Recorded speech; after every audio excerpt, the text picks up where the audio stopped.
पेड़ा के आनंद लै छी और ताज़ा ताज़ा देखैत हेबै यहाँ गरम गरम बनते छै और किछु देरमे एकरा ठंडा कऽ कऽ और ग्राहक सब एलै हुनका ई देलथि।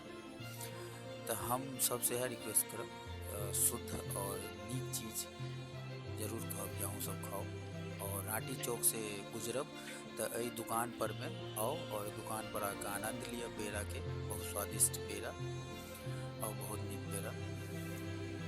तऽ राँटी चौक पे ई अहाँ के लेफ्टो में एगो दुकान है, एगो राइटो में यह दुकान।